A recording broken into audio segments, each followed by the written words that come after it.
the male puts it at the opening of the cloaca of the female will then absorb it.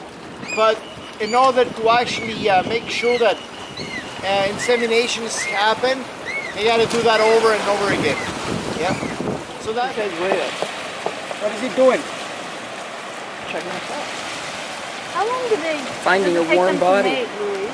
It's actually a short time. Yeah. But there's actual penetration, not like in seabirds where a bag of sperm passes from one to the other. In this case, actually, iguanas have what is called a hemipenis, which means that the penis is actually split in two, one on each side of the tail. It doesn't mean that they can use both at the same time. Yeah, it actually means that when they're actually mating, yeah, what they do is they grab a female. There will know one that is well, when he warms up, they're all receptive.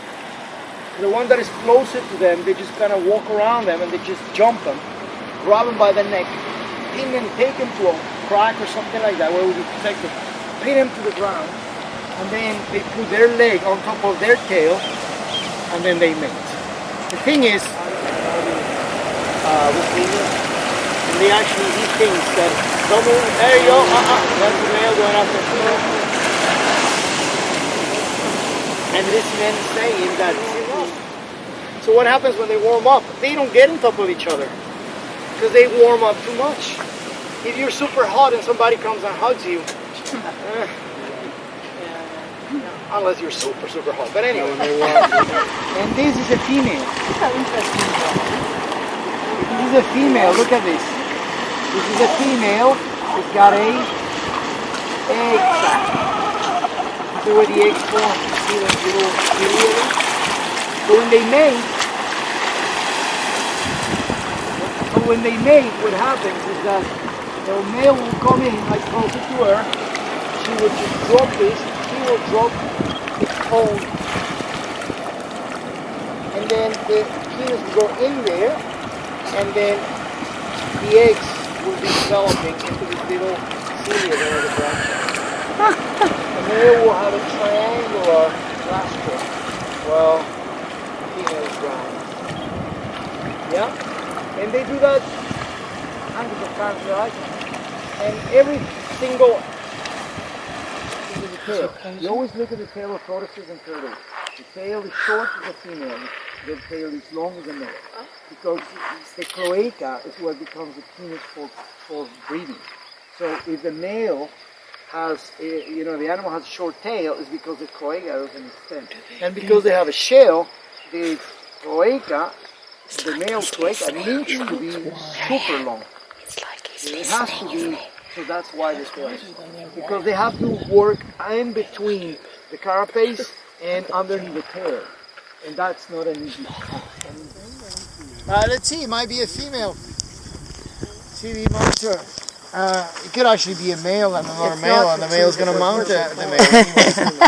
I mean, there's no intercourse that will arise from that, but it still happens. Trying to take the back. Oh, so it's a male and a female? Yeah, that's a female, that's a large female. Yeah, it's a female, and you see the way he's smelling? The way he's smelling his legs, the front legs, they actually release pheromones to the front legs and also from the tail. Yeah?